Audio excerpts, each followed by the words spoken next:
L'été commence sur l'autoroute A7, l'axe privilégié des Français pour rejoindre la Côte d'Azur. Des dizaines de millions de personnes sont attendues ici entre juillet et août. Sur les aires d'autoroute, c'est l'heure des pique-niques. Pour les gendarmes, c'est l'heure de la planque. Une voiture de gendarmerie est embusquée derrière un bosquet. À son bord, François et son radar laser dernière génération. Sa portée atteint les 900 mètres. Au bout de quelques minutes, 175, le Porsche Cayenne derrière. le laser flash une Porsche à plus de 175 km/h. Il y a du monde dedans.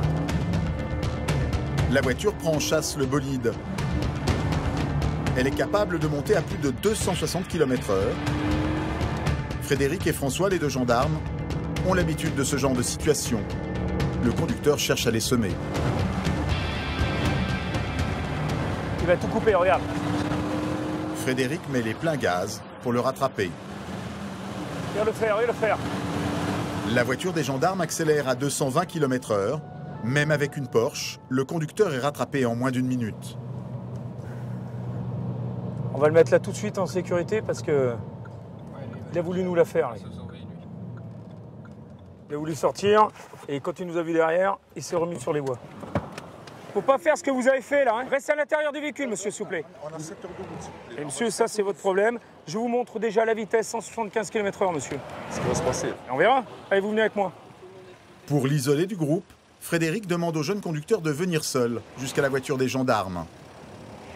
On comprend pas la police, on se fait embarquer pour rien, on comprend pas. Vous faites embarquer? Non, c'est pas le mot, monsieur. Non.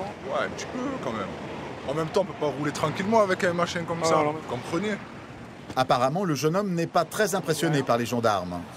Vous avez essayé de les semer ou pas? Jamais de la vie. Je me suis arrêté. Sinon, si j'accélère, ils m'arrêtent pas. C'est bien, allez. Pour Frédéric, pas question de se laisser faire.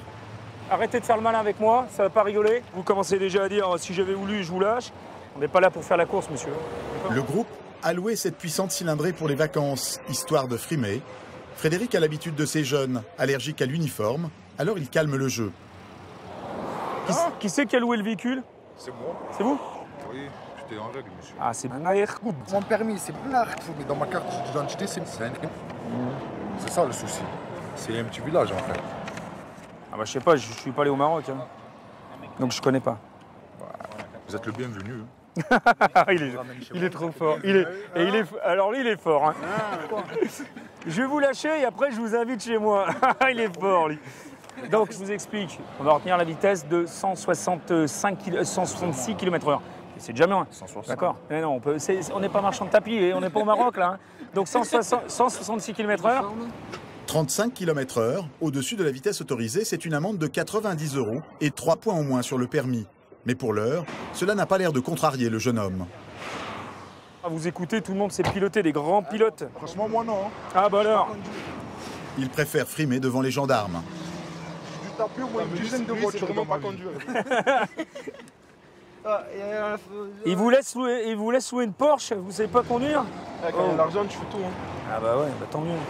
Tu peux même louer des femmes. Et il va même jusqu'à se moquer de la démonstration de force des gendarmes. Vous avez un peu paniqué quand vous avez vu la gendarmerie Ah derrière? ouais, mon cœur, il allait s'arrêter. Le collègue, là, il a failli tomber dans les pommes. Est-ce qu'il va pouvoir reprendre le volant, ce monsieur? Eh oui, bien sûr qu'il reprend le volant. S'il est sage. Bon, on est tombé sur des gendarmes, ils ont du lourd. Bah, comme le vôtre, hein. On essaie d'être à votre niveau. On le sac se taper dessus. Bah, faut peut-être pas trop essayer, là. Les gendarmes font preuve de sang-froid face à ces jeunes un brin provocateurs. Voilà, tenez monsieur. Allez, au revoir. Ah, je vous remercie, passez une bonne journée. Allez, au revoir. Allez. Frédéric s'en est tenu au strict contrôle de vitesse.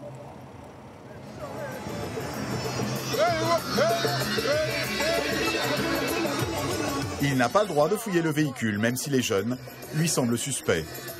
On était sur des gros provocateurs des cités. C'est des gens qui ont de l'argent, on ne sait pas comment, parce que Porsche Cayenne comme ça, il faut déjà pouvoir se l'offrir. La location, c'est au moins 3 000 à 4 000 € minimum pour un week-end.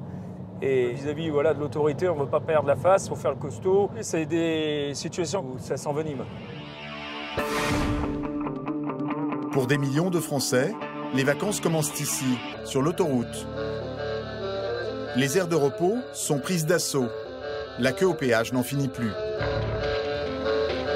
Pour les gendarmes, c'est le moment de sortir les gros moyens. L'été, la délinquance routière bat des records. Nous suivrons le peloton d'autoroute de Salon de Provence. À sa tête, le commandant Lotte. À 38 ans, il dirige plus de 50 militaires sur une centaine de kilomètres d'autoroute. Ces 4 derniers jours, on a eu 4 morts sur les routes du département. Donc on est obligé de mettre un service d'ampleur pour bien montrer qu'on est là. Nous suivrons aussi Frédéric et François, les 2 pilotes de la voiture rapide d'intervention. Nous serons également dans les coulisses de l'autoroute avec Thierry, patrouilleur depuis 7 ans.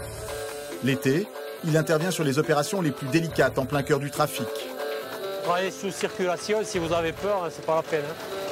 Sur la route, comme dans les airs, ces hommes surveillent l'autoroute 24 heures sur 24 et leur quotidien n'a rien à voir avec des vacances. Face à eux, des accidents chocs, des chauffards inconscients, C'est quoi avoir frangé? des fraudeurs arrogants, Vous voyez pas au péage, vous? des interventions dangereuses Il faut toujours regarder la circulation, jamais y tourner le dos. et des contrôles de routine à surprise. Le problème, c'est que je suis en prison avec sursis, là. Là, on s'aperçoit que on a affaire à quelqu'un qui a quand même déjà un petit pédigré. Entre automobilistes en détresse et petits voyous du bitume, enquête sur l'autoroute des vacances.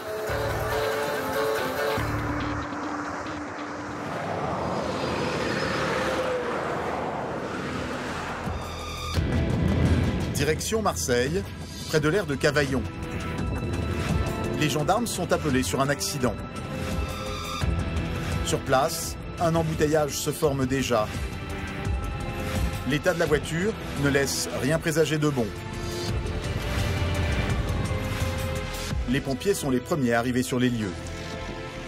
Qu'est-ce qui s'est passé a priori? Je sais pas du tout. Je ne connais pas les circonstances. Les 3 personnes qui étaient dans le véhicule, c'est celles qui sont dans l'ambulance. D'accord, ok. Ils étaient 3 dedans? Ouais. D'accord. Bon, a priori, une carte de contrôle ou quelque chose de genre. Un pneu qui a éclaté peut-être? Les pneus ont l'air en bon état. Donc, on va aller demander. Les passagers de la voiture sont entre les mains des pompiers. Impossible de les interroger pour l'instant. Mais un témoin a assisté à la scène.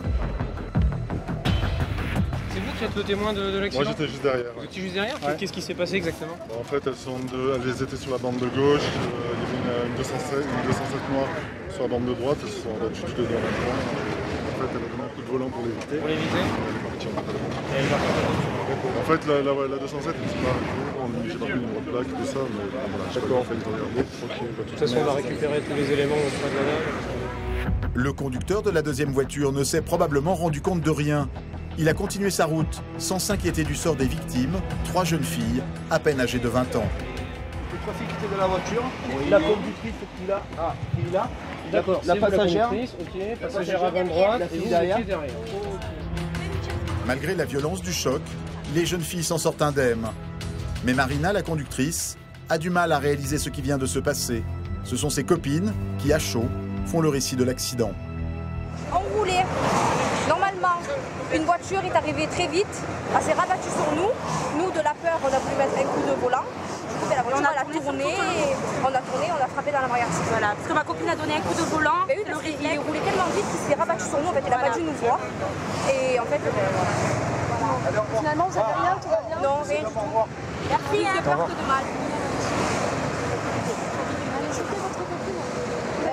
C'est sa voiture, c'est elle qui conduisait, elle a eu peur pour nous, je pense.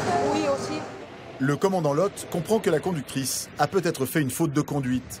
Il la prend à part, le temps pour elle de se remettre du choc de l'accident et de donner sa version des faits. J'étais déjà rabattue, moi. Vous étiez déjà sur la file du milieu. J'étais déjà rabattue. Et l'autre ami Clignon, elle vous a pas vu parce que vous étiez à peu près au même niveau. On était là comme ça, Voilà. je vais dans son angle mort, c'est rabattu. Et elle vous a pas vu. Vous Voilà. avez mis un coup de volant et vous avez atterri dans la glissière. Vous avez eu peur alors qu'un léger coup de frein, c'est bon, ça passe. Mais bon, si c'était tout parfait, on le Vous saurait. avez le permis depuis combien de temps? Je l'ai eu le 16 juillet. De l'année dernière, 2012. Donc ça va faire 1 an.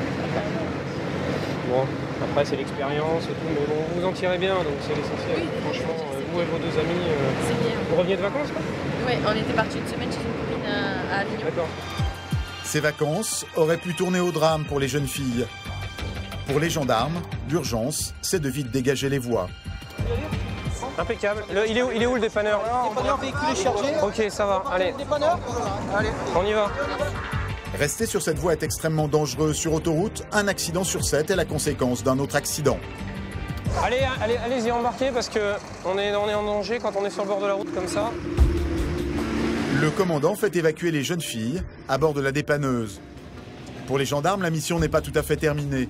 Ils ont donné rendez-vous aux proches des victimes. Ce jeune homme est le petit ami d'une des passagères. C'est ma petite copine qui m'a appelé, qui nous a dit qu'il y avait un accident. Ça met beaucoup de pression, c'est vraiment dangereux l'autoroute, c'est beaucoup de vitesse et souvent les accidents sur l'autoroute c'est souvent fatal. Vous venez d'arriver là? Et je le souhaite à personne, ce coup de pression, honnêtement, je le souhaite à personne. Au bout de quelques minutes, la dépanneuse arrive enfin.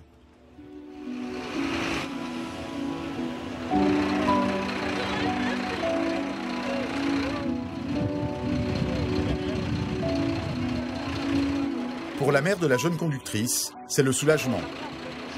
On a eu très peur parce que quand on a eu au téléphone, voilà, ça a été en pleurs, j'ai eu un accident.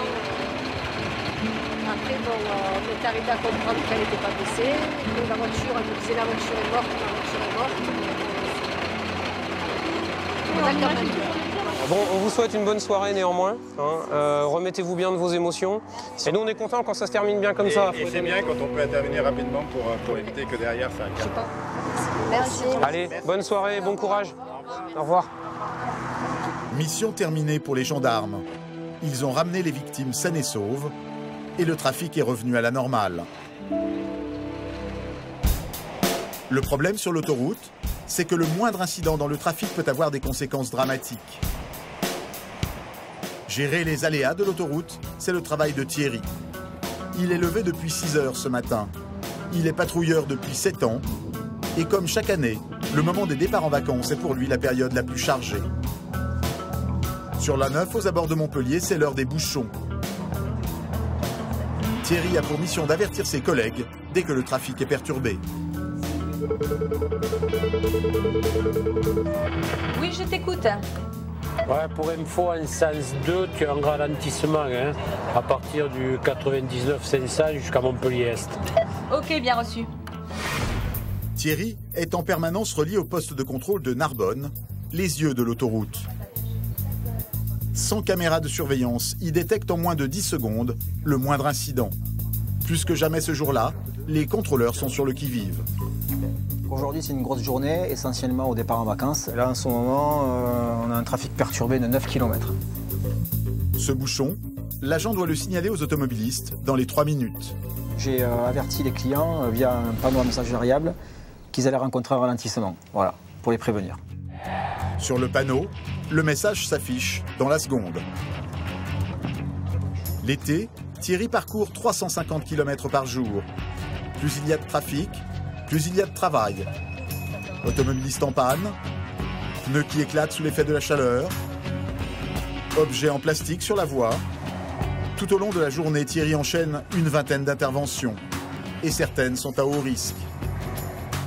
À quelques mètres, ce morceau de pneu gêne la circulation. Oui, t'écoute. Ouais, 138 600 en sens 2 sur voie médiane, j'ai une bande de roulement, hein, je vais aller la ramasser. Ok. Thierry doit traverser les voies, malgré les véhicules qui le frôlent à presque 130 km/h. Il prend des risques. Récemment, un patrouilleur est mort alors qu'il balisait la chaussée. Ah, il faut faire attention, il faut toujours regarder la circulation, jamais y tourner le dos. Ouais, et puis bon, il ne faut pas hésiter. Si vous sentez qu'il faut y aller, il faut y aller, il ne faut pas attendre, savoir, il faut y aller. Quand vous le sentez, il faut y aller de suite. Si vous hésitez, c'est pas bon. Sur autoroute, à 130 km/h, ce simple morceau de pneu peut provoquer un grave accident.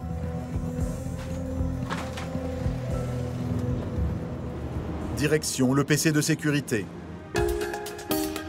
Dans ce parking, tous les objets ramassés par les patrouilleurs sont triés et stockés. L'été, les bennes sont pleines. Thierry ramasse presque une centaine d'objets par semaine, 3 fois plus qu'en temps normal. Et sur la route des vacances, on trouve parfois des choses insolites. Là, apparemment, il y en a un qui a perdu un canoë. Ça a dû être tombé, je pense, vu l'état, ça a dû être tombé par un usager. Alors ça, c'est des cônes de signalisation qui a été ramassé, traîné par un poids lourd. Et après ça, c'est des cônes qui sont foutus. Voilà, il y en a quand même pas mal. Hein. Retour sur l'autoroute, toujours saturé. Dis-moi, on me signale un accident au 136 200 en sens 1. Apparemment, un VL impliqué qui aurait fait des tonneaux, une Renault Mégane. Ok, je suis au 138 300, là, en sens 2. Je vais voir ça, hein, je te rappelle en passant. Ok. Allez, là, vous voyez, ça arrive d'un coup. Les accidents, c'est la hantise du patrouilleur. Puis s'il a fait des tonneaux, ça peut être méchant. 136, c'est pas loin, on va le voir en passant. L'accident a eu lieu sur la voie opposée. Oh, ah oui, oui. Une voiture est complètement retournée.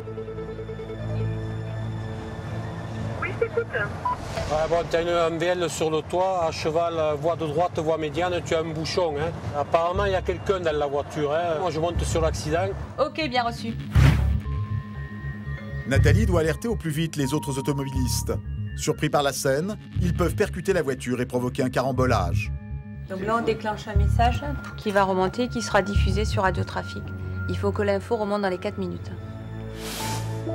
Dans un autre bâtiment, derrière son micro, Loïc diffuse la nouvelle. Sur autoroute, un automobiliste sur 5 écoute les flashs trafic. Et priorité à votre sécurité, vous circulez sur l'autoroute A9. Un accident vient d'être signalé 6 km après Vendargues, la sortie numéro 28. Un secteur déjà impacté par un ralentissement. Les conditions de circulation seront difficiles entre Nîmes et Montpellier sur cet axe A9 en ce moment. Pour arriver plus vite, Thierry emprunte un raccourci. Grâce à ses portails disposés tous les 5 km, il change de sens de circulation sans attendre le prochain échangeur.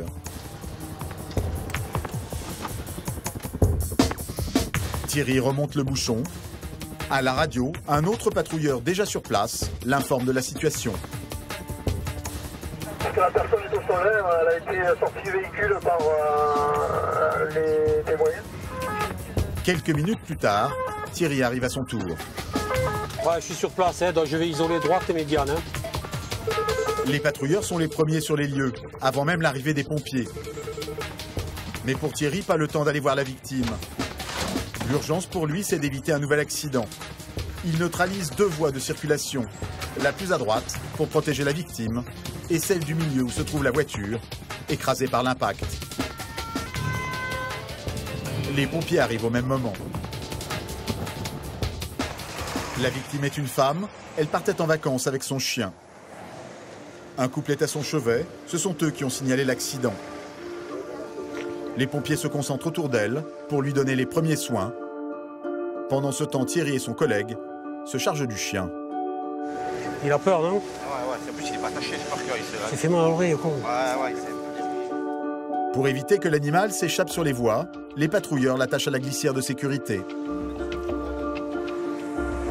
Bon alors attache-le là, non, Christophe, pour les salles, là. Attache-le là, et puis après, on va appeler un béton, quoi. Il faut le recoudre, ce truc. La brigade canine des pompiers est appelée à la rescousse. Thierry peut maintenant commencer sa petite enquête. À la fin de l'intervention, il est chargé d'envoyer à la société d'autoroute un rapport précis détaillant l'accident. Il n'y a pas de dégâts, hein? Non, apparemment non, elle n'a pas... Elle a éclaté? Pas de glissière, ouais, je pense. Je pense qu'elle a éclaté. Apparemment, elle a éclaté. C'est un truc qui a éclaté? Ouais. Mais je vois qu'elle a tapé là-bas au glissière et elle est venue faire un tonneau ici, vous voyez, à la trace noire là-bas. Ouais, c'est un éclatement alors apparemment. Hein. Non, c'est ah, non. Elles sont endormies. Ah d'accord, ok. Ok. Ah bon, c'est pas une défaillance, elle s'est endormie. Elle a dû se réveiller, je pense, contre les glissières. Pudique, Thierry cherche à avoir des nouvelles de la victime. Discrètement, il pose la question à un des pompiers. C'est grave, non? Non, enfin grave. Ça va pas du tout, quoi. Ouais. de la tête, ça se va taper. Ok. La femme a un léger traumatisme crânien. Un petit miracle à en juger l'état de la voiture. Ça paraissait grave en passant de l'autre côté, on aurait dit que ça risquait. Bon, apparemment, elle s'en tire bien. Ouais, départ de l'ambulance, c'est des pompiers, donc ils amènent la conductrice là à l'hôpital de Sète. Ok, reçu. Donc, je ne sais pas si tu as entendu, le dépanneur ne devrait pas tarder à arriver. Hein. Il a été pris dans les bouchons. Ok, ouais, j'ai reçu. Ouais. Thierry est inquiet. Sans dépanneuse, impossible d'évacuer la voiture et de rétablir le trafic. Depuis une demi-heure maintenant, les deux voies sont toujours coupées à la circulation. Les voitures roulent au ralenti sur plus de 10 km. Quelques minutes après, la dépanneuse arrive enfin. Faut libérer les voies maintenant. La carcasse est vite évacuée. Départ du dépanneur. Ok. Voilà, on est en train de ramasser la voie de droite. Hein. Jusqu'au bout, l'intervention de Thierry est risquée. Non. Ah non. Non, il ne faut pas penser à avoir peur, hein, sinon... Quand vous travaillez sous circulation, si vous avez peur, c'est pas la peine. Hein.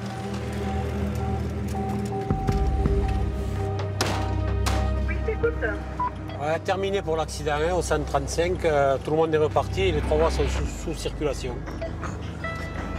Le patrouilleur le sait, l'été, la somnolence est une des principales causes de mortalité. 31% des automobilistes manquent d'au moins 1 heure de sommeil lors des départs en vacances. Mais c'est encore la vitesse qui fait le plus de ravages. Chaque année, elle est responsable de plus de 1000 décès. Problème, les chauffards sont souvent des récidivistes.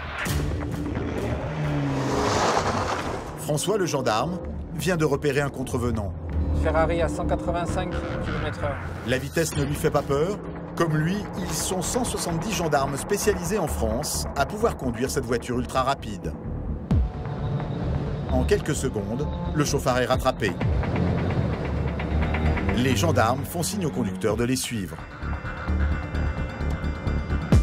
À bord de la Ferrari, un couple. Présentez-moi le permis, s'il vous plaît, monsieur, et la carte grise. Vous n'avez pas le permis sur vous? D'accord. Il faudra nous le présenter, monsieur. Hein. D'accord, vous allez avoir une rétention de permis. On vous a contrôlé à 185 km/h. On va vous montrer là. Ah, ici. 185 pour 130. Pardon? Ah bah, c'est d'autant plus dangereux. Là, on va les se mettre en sécurité juste après le péage. Allez, suivez-nous, monsieur. Les gendarmes ont pris soin de récupérer sa carte grise pour éviter qu'il ne se sauve. Question de sécurité, surtout quand son permis est sur le point d'être retiré sur le champ. Oui, c'est François à la BRI. Ce serait pour passer quelqu'un au SNPC. Grâce à la carte grise de la Ferrari, François essaye de retrouver la trace du permis du conducteur. Là, je le reprends encore en rétention. Et là, surprise. On a vérifié la validité de son permis de conduire. Il est à 0 point, mais il n'a pas reçu le courrier recommandé stipulant qu'il devait restituer son permis. Donc son permis est encore considéré comme valide tant qu'il n'a pas reçu ce recommandé. Voilà. C'est-à-dire que potentiellement, déjà, c'était quelqu'un qui avait plus son permis. Déjà, potentiellement, dès qu'il recevait le papier, il n'avait plus de permis. Voilà. Donc, je crois qu'il ne va pas être très content, mais... François va annoncer la nouvelle au chauffard. Il y a un petit souci avec votre permis. Vous n'avez plus de points? Solde de points nul. Ça ne vous a pas été notifié encore, donc le permis il est encore valide. On est d'accord? Vous n'avez plus de points. Comment ça se fait, ça? Je n'ai aucune idée, je ne sais pas, vous me l'apprenez. L'homme n'a plus de points et plus le droit de rouler. Je vais vous expliquer comment ça va se passer. C'est un accro de la vitesse et il ne s'en cache pas. Vous aviez perdu le permis pour la vitesse? Vitesse, ouais. C'est encore avec cette voiture? Non, avec une 63 MG. Avec mon autre voiture. Une Mercedes en plus d'une Ferrari, l'homme collectionne les modèles sportifs. Il est en fait patron d'un garage de voitures de luxe. Pourquoi vous roulez si vite? Mais je roulais pas trop vite. Avec ces voitures, c'est pas très vite. Vous alliez où? Je rentre chez moi, je viens de Cannes, je rentre chez moi à l'eau. J'ai plus de points alors. Vous n'avez plus de points. Pas de vol. Sans aucun point sur son permis de conduire, le conducteur risque très gros. En cas d'accident, son assurance ne le prendrait pas en charge. L'homme n'est pas prêt de regoûter au plaisir du volant de sa Ferrari. Vous prenez ça avec le sourire quand même? On n'a pas le choix, on va pas pleurer. Il y a plus malheureux que nous. Avant de pouvoir reconduire, l'homme devra repasser son permis, mais seulement au bout de 6 mois, minimum. D'ici là, pas le choix, c'est sa compagne qui jouera les chauffeurs. C'est bon, vous pouvez y aller. Au revoir, monsieur. Ouais, il a tout gagné, ce monsieur-là. Ben, tout gagné, non, il a plutôt tout perdu. Après, il donne plus l'impression de quelqu'un qui s'en moque, voire qui continuera à conduire sans permis. Ça n'a pas l'air de le déranger plus que ça. L'été, sur les autoroutes du Midi, c'est le défilé des chauffards. Au volant, les plus gros amateurs de vitesse, ce sont surtout les jeunes, de 18 à 25 ans. Mathieu a 24 ans. Il est père d'un petit garçon d'1 an et demi. C'est aussi un mordu de vitesse. Je vous présente mes voitures, en particularité celle-ci. Je m'en sers pour les accélérations, les petites sensations fortes. À première vue, ces voitures ne payent pas de mine. Ma familiale, que je me sers un peu pratiquement tous les jours, et puis quelques voitures que j'entretiens. En réalité, il a trafiqué leur moteur. Ça, à l'origine, ça fait 130 chevaux. Là, je pense faire aux alentours de 250. Et voilà comment Mathieu a boosté ses voitures. Donc j'ai pris ce moteur de ce monospace, qui est vachement plus puissant, qui fait 150 chevaux. Je l'ai mis dans celle-là, un peu retouché à ma façon, qui me permet au jour d'aujourd'hui monter à peu près à 230 km/h. Même, je dirais même, rivaliser avec la Mégane RS des gendarmes. Le jeune homme aime provoquer les gendarmes. Devant ses amis, il raconte ses récents déboires sur la route. J'étais devant les gendarmes, j'ai doublé comme ça et je tapais une accélération. Devant les Schmitt? Ouais. Tu t'avais. J'étais derrière. Quand il ne fait pas des petits boulots, Mathieu passe le plus clair de son temps dans son garage, à trafiquer pièce par pièce ses voitures dans un seul but. Ma passion, c'est de swapper les voitures. C'est-à-dire swapper? En fait, c'est de mettre de plus grosses cylindrées dans une voiture banale de tous les jours, quoi. Ça passe inaperçu, on arrive à côté de grosses cylindrées de style Porsche, BM, et puis au final, on peut que lui dire au revoir parce qu'il n'arrive pas à suivre. Le jeune homme a aussi trafiqué ses freins. Il pense les rendre plus efficaces. Malgré ses précautions, c'est illégal. En cas de contrôle, il risque la saisie, voire la destruction de sa voiture. Donc ça, c'est le freinage d'origine de cette voiture. Et donc c'est celui-là qu'on a apporté, qui est nettement plus gros et qui permet en fait un plus gros freinage assez violent par rapport à la puissance justement du moteur. Un peu plus loin, son ami Arnaud est encore plus radical. Il sacrifie carrément une pièce vitale à sa sécurité. J'ai pas d'airbag car je vais changer de volant. Je vais en prendre un volant plus sportif et j'en vois pas trop l'utilité en fait. L'airbag ça fouette le visage, à ce qui paraît ça casse des nez et tout ça. J'ai pas l'impression de faire trop le fou en voiture, d'aller me prendre un mur ou aller dans le ravin bêtement quoi. Ça peut arriver, non? Ah ça peut arriver, c'est vrai, ouais, je l'ai déjà fait mais j'étais bourré.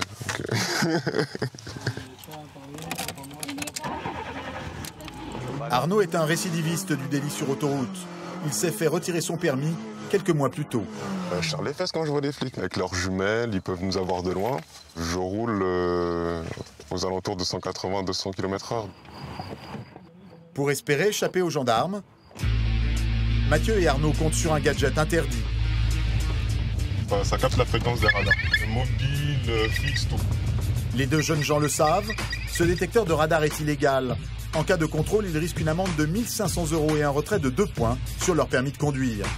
C'est une prise de risque, mais maintenant que l'appareil est installé, on est prêt à partir. En France, seuls les avertisseurs de radar sont tolérés, car ils ne font qu'alerter les conducteurs de l'approche d'une zone de radar. Les détecteurs, eux, signalent leur emplacement exact. Voilà pourquoi ils sont interdits. Donc là, on va s'engager sur l'autoroute. Ils décident de faire un tour, à peine engagés sur une 2 voies. Mathieu pousse le moteur de sa vieille voiture. 160. 180. 200. Donc nous, on préfère faire des excès de vitesse sur autoroute. Je pense que ça risque moins. de rouler en centre-ville. Et en ville, c'est pas possible d'atteindre une vitesse pareille. Et les distances sont trop courtes, on n'a pas le temps de pouvoir aller à plus de 200 comme on veut. Dans un tel véhicule, aucune assurance n'est valable et l'accident serait fatal. En roulant normalement à 130 km/h, la violence d'un choc équivaut déjà à une chute du 22e étage. Totalement inconscient des risques qu'il fait courir aux usagers de l'autoroute, le conducteur slalom entre les voitures à plus de 190 km/h.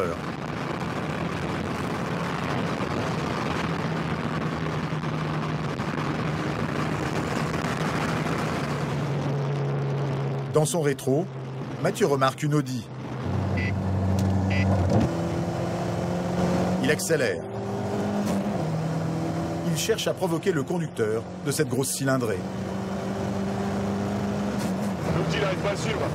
Quand je vois une grosse cylindrée comme ça, je peux m'amuser un peu à les titiller. Mathieu attend le conducteur de l'Audi, puis il le rattrape et fait rugir son moteur. Il attend une réaction. Mais l'Audi l'ignore, il est le seul à s'imaginer faire la course. Il a renoncé. C'est ce qui arrive assez souvent.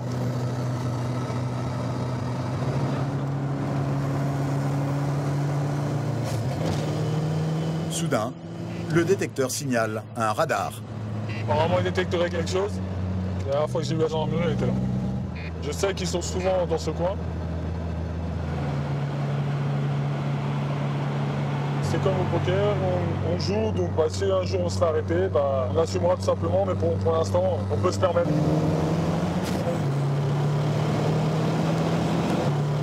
Mathieu pousse sa voiture au maximum de ses capacités. Je vais essayer de bloquer le compteur. 200, 210. La GTI tremble. 220. La vitesse ne fait pas bon ménage avec une aussi vieille voiture. 225. 230. 230 km/h sur autoroute. Il est en très grand excès de vitesse. Il risque jusqu'à 3 ans de suspension du permis de conduire. Je suis inconscient de ce que je fais, mais je suis conscient de ce que je fais. Ce que je veux dire, c'est que je suis inconscient de le faire, mais je suis conscient que c'est inconscient de le faire. À grande vitesse, le conducteur perd toute notion du danger. C'est chaud. Les deux jeunes croisent un ami. Une conversation s'improvise à plein gaz sur l'autoroute. Au run ce soir. Il va run vite fait. Ah ok, on s'appelle de toute façon.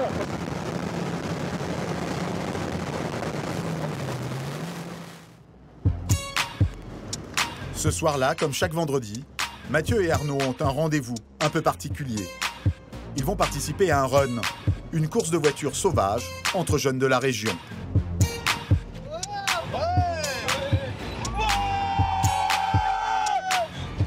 Mathieu est un habitué. Tu dis qu'il y a quand même du monde. Il y a le double qui vont arriver sur moi. Je vais épater un peu de monde.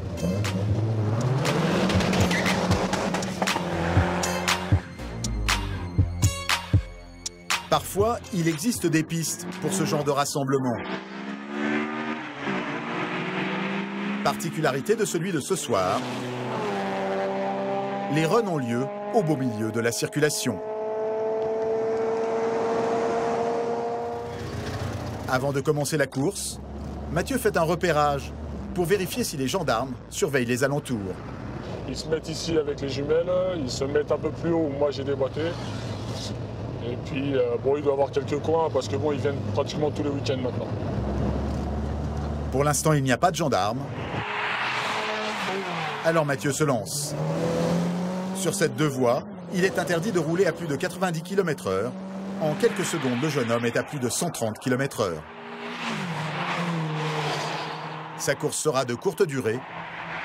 Au loin, un gyrophare va mettre fin à la soirée. Ça y est, les gendarmes sont arrivés. Mais jusqu'au bout, les jeunes runners vont les provoquer. Face à ces fous du volant, les gendarmes de l'autoroute ont une nouvelle arme. À première vue, cette voiture semble tout à fait ordinaire, comme on en croise tous les jours. Mais celle-ci cache bien son jeu. À Salon de Provence, Jean-Louis fait partie des 2 gendarmes initiés au secret du dernier né des radars. Cette voiture est composée d'un radar qui est dissimulé derrière la plaque d'immatriculation. Vous voyez donc le radar, c'est ce petit rectangle noir. En dessous, vous avez le flash avec un cache infrarouge de manière à ce qu'il n'y ait pas d'éclair. Donc il est complètement indécelable ce flash.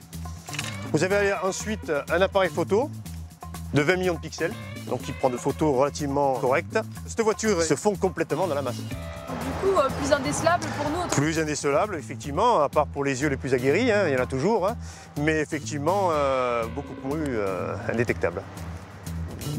D'ici à 3 ans, ces voitures remplaceront les hiboux, ces fameux radars postés en bordure d'autoroute. Plus discrète, cette voiture se mêle au flot de la circulation et passe incognito, enfin presque. Même si on est un véhicule banalisé, on est en service, le gendarme travaille en tenue, on est en tenue. Mais du coup, vous êtes facilement repérable? Certes, on est repérable, mais quelqu'un qui roule à une vitesse extrêmement excessive, il n'aura pas le temps de regarder tous les véhicules qui dépassent et de savoir si la personne qui est à l'intérieur est en tenue, est un gendarme, un policier ou une personne lambda. Ça sera déjà trop tard. Le principe de ces nouveaux radars est simple. La voiture banalisée roule à un peu moins de 130 km/h. Son radar, quasi invisible, prend en photo toutes les voitures qui la doublent. Mais pour être en infraction, il faut avoir dépassé une certaine vitesse. Ce radar prend les contrevenants à partir de 146 km/h. Nous, ce qu'on recherche, ce sont les délinquants de la route. Ce ne sont pas les contrevenants à prendre à 131 km/h. Et sur cette portion de l'autoroute des vacances, ce jour-là, les délinquants de la route, ils n'en manquent pas. Vous voyez, la 207 vient d'être prise en photo à une vitesse de 147,7 km/h. Il n'y a rien vu. Ah non, regardez, on le voit déjà plus, donc il s'est aperçu de rien et il recevra donc l'avis de contravention par Rennes d'ici quelques jours. Comme pour un radar classique, ce conducteur pris à 147 km/h écopera d'une amende de 45 € et de la perte d'un point sur son permis de conduire. Cet été, il y aura en tout 40 voitures radars comme celle-ci à traquer les chauffards sur les autoroutes des vacances. Mais lors des grands départs, la vitesse n'est pas le seul cheval de bataille des gendarmes. Ils ont dans leur collimateur d'autres sortes de contrevenants, plus surprenants. Nous sommes au péage de Lançon de Provence, le 3e plus grand de France. En période de pointe, il y passe plus de 120 000 véhicules par jour. Si l'équipe du commandant Lot se poste ici ce soir, ce n'est pas par hasard. La spécialité locale, c'est la fraude au péage. Sur ces images de vidéosurveillance, observez la voiture noire à l'arrière. Elle colle au plus près la voiture grise, en train de payer. Lorsque la barrière se lève, elle en profite pour s'engouffrer sans s'acquitter du montant du péage. Montant du préjudice pour ce seul poste de péage, 1 million d'euros par an. Un homme vient justement de passer la barrière sans payer. On le fait sortir des voies et... Les gendarmes le font mettre sur le bas-côté. Coupez le moteur. L'assurance, c'est votre permis de conduire. Permis de conduire. Le monsieur à l'arrière n'a pas de ceinture accessoirement. Avant d'annoncer la sanction, les gendarmes vérifient si le conducteur est en règle.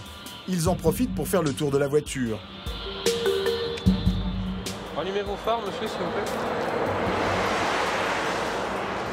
Vous avez le feu de croisement. Tout à l'heure, il marchait, là, je sais pas, j'ai redémarré tout à l'heure, il n'a pas marché. Je roulais et marchais ce matin, toute la journée.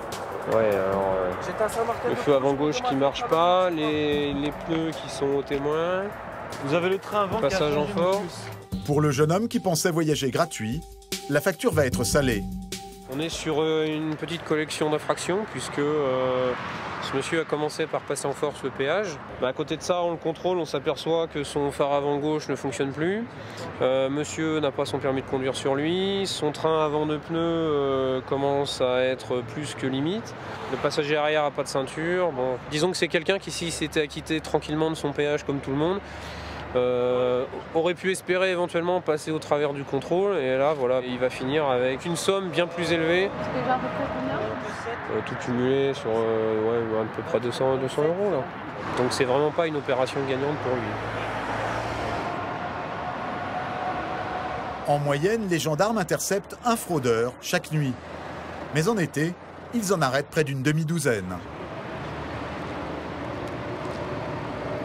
Il y a un intérêt pour les gens qui viennent de très loin et qui du coup peuvent économiser des sommes significatives. Depuis Paris, ça peut représenter une économie entre guillemets d'une bonne cinquantaine d'euros. Donc il y a des gens pour qui c'est une pratique, je dirais, habituelle. C'est un peu comme la fraude du métro, mais dans un registre un peu différent.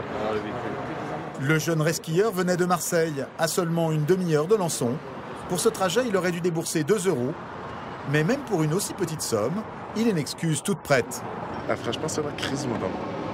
2 €, je me retrouve à combien? À 200 €. Ça rajoute un 0. Ah, je sais pas. Pourquoi vous avez fraudé au péage? Parce qu'en fait, je voulais vite rentrer chez moi. Je voulais pas casser un billet de 50 aussi. Et voilà, j'ai tracé. Je fais le con. Mais bon, par contre, je sais pas, tout ça de gendarme, tout ça de moto, j'ai rien vu. Heureusement qu'on fait pas un go fast, sinon... Allez. Il ne faut pas attendre longtemps pour qu'une nouvelle voiture force la barrière. Une Audi grise comme celle-ci profite de l'abonnement télépéage d'un autre conducteur pour passer la barrière sans rien débourser. Et cette fois, le conducteur file sous le nez des gendarmes. Au volant de sa voiture rapide, Frédéric ne tarde pas à le rattraper. Pour être sûr de ne pas le manquer, 2 motards l'ont accompagné. Bonjour. Vous payez pas au péage, vous? J'ai pas de monnaie en ce moment. Ah, donc c'est gratuit là pour vous? Non. Bah si, la preuve, vous avez forcé la barrière. Voilà, vous avez le papier s'il vous plaît. Le conducteur est en fait une femme. Pour éviter toute nouvelle fuite de la jeune fraudeuse, les gendarmes prennent avec eux son permis de conduire. Vous suivez là maintenant. Elle regagne sous bonne escorte la barrière de péage. Donc là, on la ramène pour qu'elle s'acquitte déjà, première chose, de son péage. Et en même temps, elle aura une amende. Elle a quand même un véhicule d'une certaine gamme, donc je pense qu'elle a quand même les moyens. Là, ça va lui coûter 93 ou 94 € de payer que les 2-3 € qu'elle avait à s'acquitter sur place. Pour avoir collé la voiture devant elle, la jeune fraudeuse devra payer une amende de 90 €. Vous l'avez attrapé? On l'a attrapé juste après, au milieu de l'air de repos, là, sur le refuge. On est parti sur le refuge, on l'a attrapé. Il s'était arrêté sur le... Non, c'est les motards qui sont arrivés, ah, d'accord. Ils ont cerclé. Tentative de fuite, passage en force. Même confronté aux gendarmes, Vous n'avez pas défaussé la barrière pour la jeune femme est impassible. C'est la première fois que vous fraudez au péage ou c'est interdit? Non, c'est la première fois. Et pourquoi? Car je suis très pressée, que je n'avais plus de monnaie sur moi. J'arrive d'Avignon et je me suis réveillée il n'y a pas très longtemps. Je n'ai pas eu le temps ni d'aller retirer ni rien. Les gendarmes ont insisté pour qu'elle retourne payer son ticket de péage là où elle aurait dû le faire. Ah ouais, d'accord, ils veulent que je paye là. D'accord. Apparemment, elle n'a pas l'habitude. Je sais pas comment faire parce que le ticket c'est pas passé. Elle qui était pressée au volant de sa voiture, ça tombe mal. Oh là là, ça va pas commencer à tuer. Un agent de la société d'autoroute vient à la rescousse. Voilà, c'est bon, là je vais régler. Tu veux pas? Non, ça ne veut pas. Sans monnaie sur elle, la jeune femme ne peut pas s'acquitter des 4 € de péage par carte bancaire. Pour patienter, je suis obligé de vous appeler. Elle devra encore attendre. Surtout pour de la connerie comme ça. Vous allez recevoir chez vous un document qui s'appelle reconnaissance de dette. Vous avez 10 jours pour régler. Vous avez l'adresse. D'accord, et c'est le montant que je dois Ah oui. Si vous payez sous 10 jours, oui. Après, c'est 10 € de plus. D'accord. D'accord. Au revoir. Bonne soirée. Merci. Comme elle, chaque année en France, 2 millions d'automobilistes fraudent au péage. Il est 2 h du matin, cela fait 4 heures que les gendarmes du peloton d'autoroute sont debout et la nuit est loin d'être finie.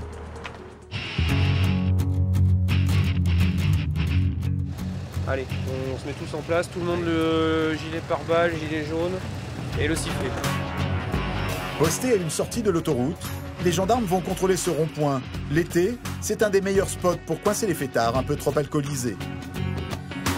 Ils arrêtent sur leur passage tous les conducteurs pour les faire souffler dans l'éthylotest. Quand soudain, une voiture au loin hésite à avancer vers le contrôle. On retourne, allez. Pour le commandant Lot, c'est louche. Il veut en avoir le cœur net. Allez, vite, vite, vite, vite, vite.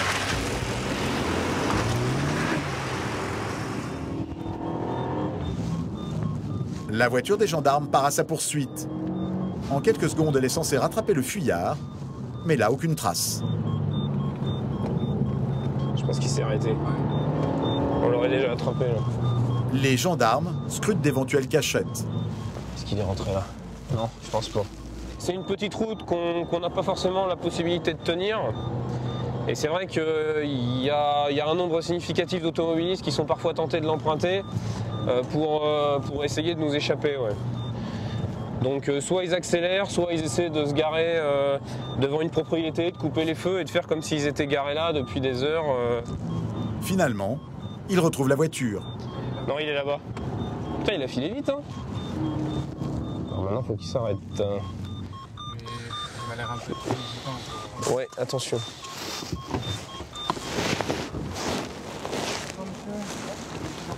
S'il vous plaît. Vous allez consommer de l'alcool? Non, tout à l'heure, tout va retrouver. Oui. Allez-y, bah, soufflez dans l'appareil, vous chercherez votre assurance après.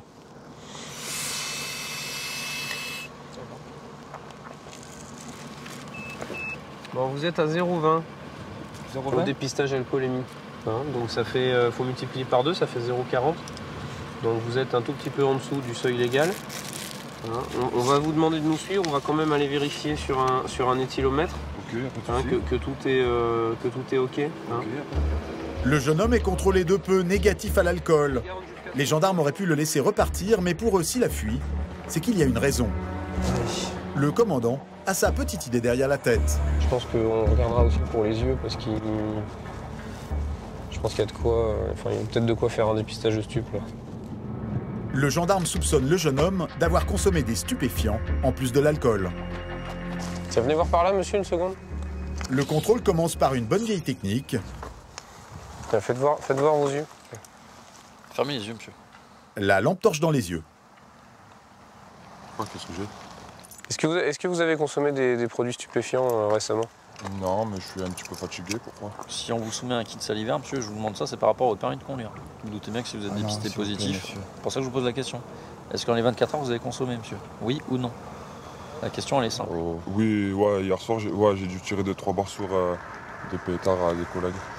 Bon, bah, je pense qu'on va vérifier ça. Devant la pression, le jeune homme a cédé. Il sait que les gendarmes disposent d'appareils de dépistage avec lesquels on peut de moins en moins tricher. Avec votre langue, déjà, vous allez frotter l'intérieur de vos joues. Là. Ouais, allez-y au fond de la langue. Voilà, c'est bon. La nouveauté de ces appareils, c'est qu'ils peuvent détecter en seulement quelques minutes la présence de drogue, cannabis, cocaïne, amphétamine ou héroïne.